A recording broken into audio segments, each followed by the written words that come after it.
Jamie Foxx is set to portray Mike Tyson in a limited series called Tyson. Previously, the biopic on the former heavyweight champion was titled Finding Mike, which was also expected to be a full-length feature film. While Fox and Tyson haven't yet elaborated on the potential release date of the miniseries, Screen Rant has reported that it will not be available for streaming until 2022. Initially, Martin Scorsese was slated to direct the biopic. The 78-year-old will now serve as an executive producer. The new director, Antoine Fuqua, will also executive produce Tyson. Fuqua is best known for directing movies such as Training Day, The Equalizer, and Southpaw. The first episode of the miniseries was written by Colin Preston, who continues to work on the screenplays for the remaining episodes. There hasn't yet been an announcement on which platform will carry the show. In February this year, Hulu announced they would come up with a series based on Mike Tyson's life, for which the American streaming giant received a ton of flack from the legendary boxer. Tyson noted it was unfortunate how Hulu moved forward with their plans of making a biopic on him without any compensation, according to a report from Variety. Number 9. Austin Butler is taking on the role of a lifetime as the king of rock and roll. The 30-year-old portrays Elvis Presley in Baz Luhrmann's new biopic about the legendary singer, which is set to hit theaters June 24. On February 17, Warner Bros. Released the film's trailer with Butler completely transformed as a charismatic Presley. From the looks of it, the actor seems to have the rock and roll legend down pat, from his famous dance moves and cool demeanor to his iconic voice. Though this will surely be Butler's biggest movie role yet, he's been in the spotlight for quite some time now. He got his start appearing on Nickelodeon and Disney Channel shows like Zoe 101 Inches and Wizards of Waverly Place before he landed a starring role on Freeform's Switched at Birth. He's also well known for playing Sebastian Kidd on the CW's Sex and the City prequel series, The Carrie Diaries. The actor also starred as infamous Manson cult member Charles Tex Watson in Once Upon a Time in Hollywood in 2019. Butler was chosen out of 5 big names for the role of Presley, including singer Harry Styles, West Side Story star Ansel Elgort, Aaron Taylor Johnson from Avengers, Age of Ultron, and Miles Teller, known for his roles in Divergent and Fantastic Four. In addition to Butler's Presley, Tom Hanks plays the late icon's talent manager, Colonel Tom Parker, Olivia DeJonge portrays Priscilla Presley, and Kelvin Harrison Jr. stars as B.B. King. Elvis will focus on the famous singer's rise to fame under the thumb of his controlling manager, as well as his captivating music that gained popularity amid America's ever-changing cultural landscape. Number 8. Rooney Mara is set to play Audrey Hepburn in a new biopic of the Breakfast at Tiffany's actor. The film will be directed by Luca Guadagnino, the Italian director best known for the Oscar-nominated Call Me By Your Name, as well as for A Bigger Splash and his remake of Suspiria. It will be written by Michael Mitnick, who collaborated with Guadagnino on 2019 short The Staggering Girl, and who also has a biopic about Jim Henson in production. Hepburn's elegant performances in films such as Roman Holiday, Sabrina and My Fair Lady, coupled with her iconic image, have meant she has remained in the public consciousness for almost 30 years since her death in 1993, aged 63. Born in 1929 to a Dutch baroness and a British diplomat, she spent much of her adolescence under Nazi occupation in the Netherlands under an assumed Dutch name, fearful of appearing English.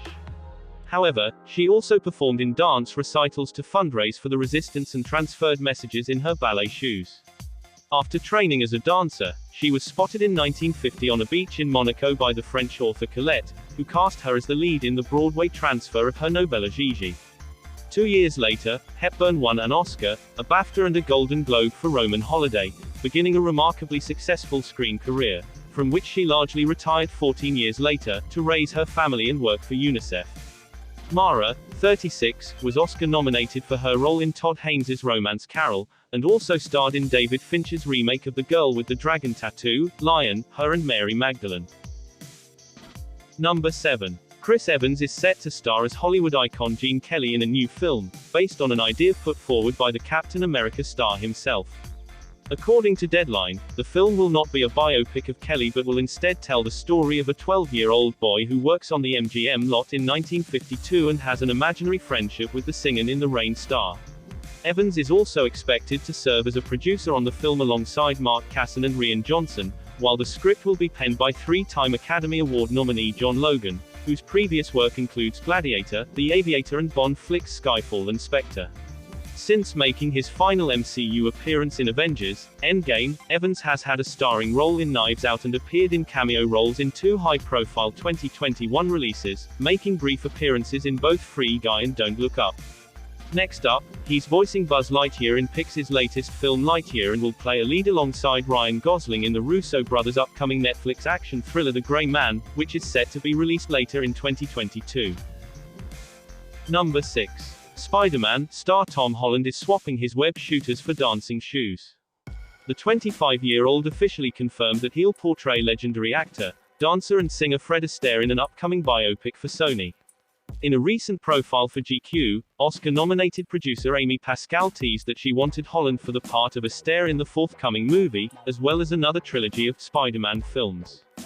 But during an interview with AP at an event promoting Spider-Man: No Way Home, Holland confirmed that he'll step into the entertainer's dance shoes for the project, which is still in its early stages. The script came in a week ago, Holland told reporters.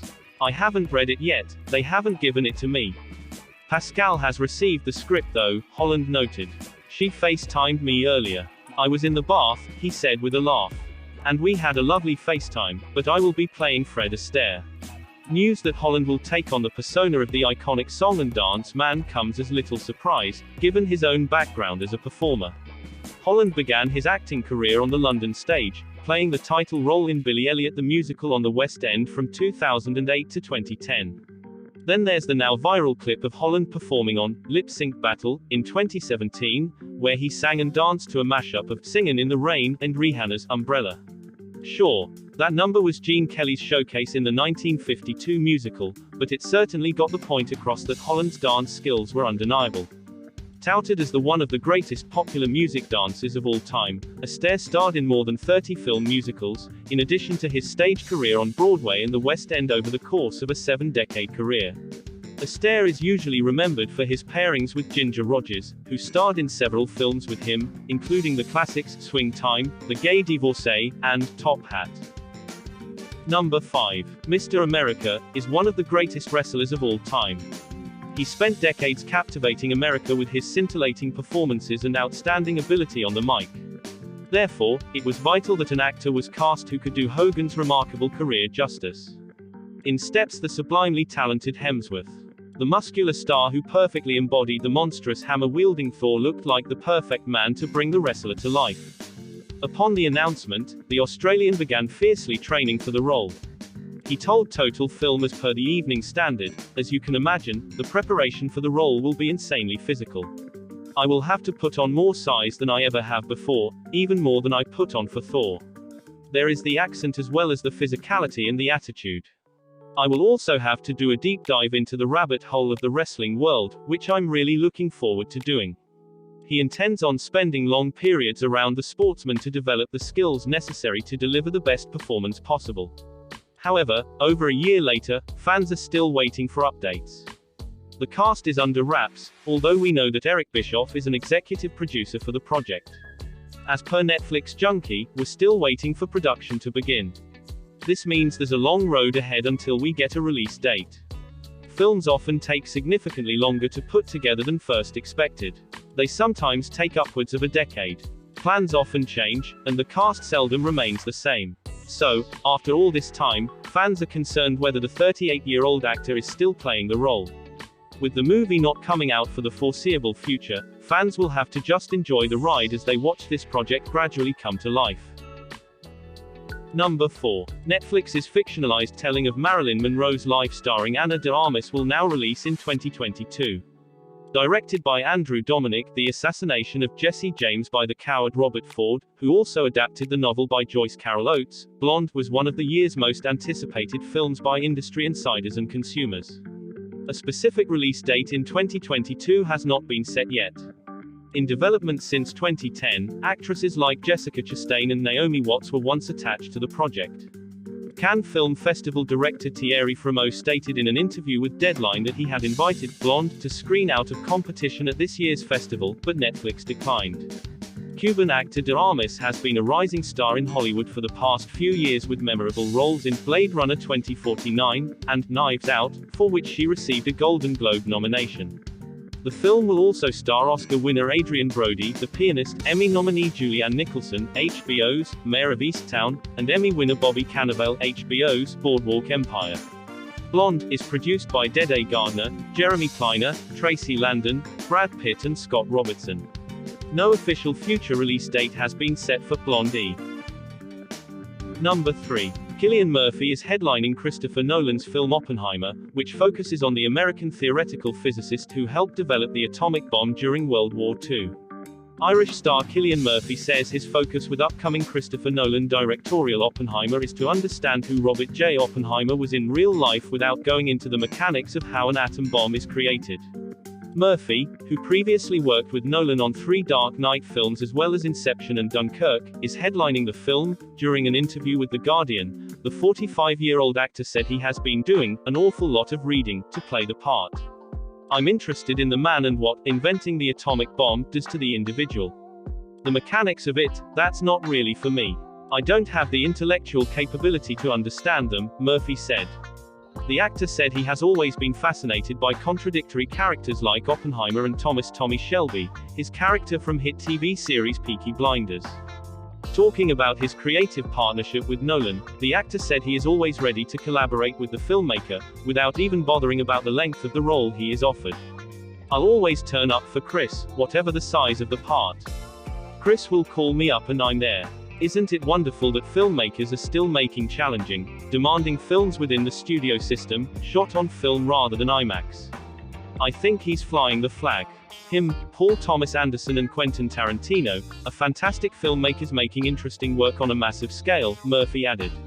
In Oppenheimer, Murphy is joined by a star-studded cast of Robert Downey Jr., Matt Damon, Emily Blunt, Florence Pugh, Rami Malek, Benny Safdie, Josh Hartnett, Dane DeHaan, Kenneth Branagh, Jack Quaid, Matthew Modine, David Krumholtz, Alden Ehrenreich and Matthew Modine.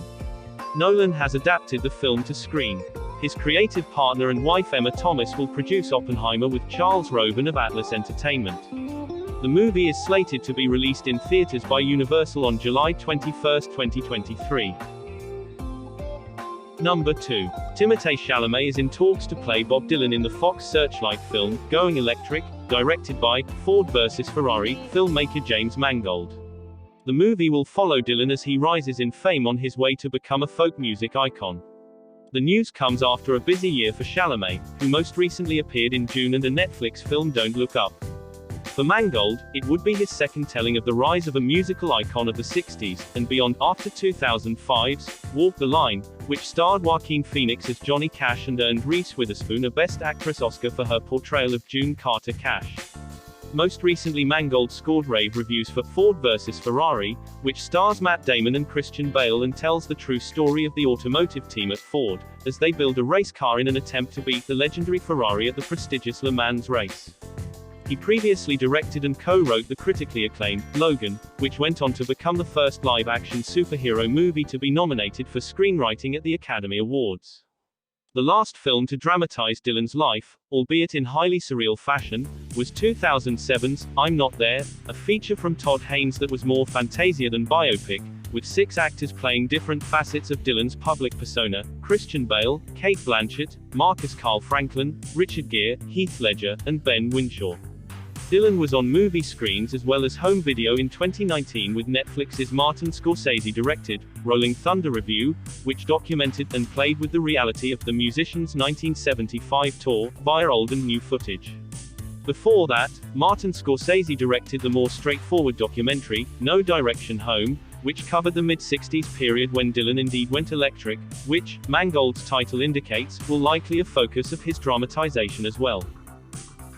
Number 1. Leonardo DiCaprio will produce and star in a biopic about the controversial figure behind the Jonestown mass suicide that claimed more than 900 lives.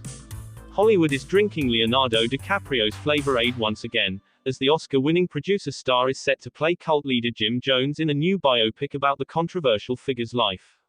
EW has confirmed the Revenant actor will lead distributor MGM's upcoming Jim Jones movie in the titular role, portraying the man who orchestrated the storied Jonestown mass suicide that claimed the lives of over 900 people in November 1978.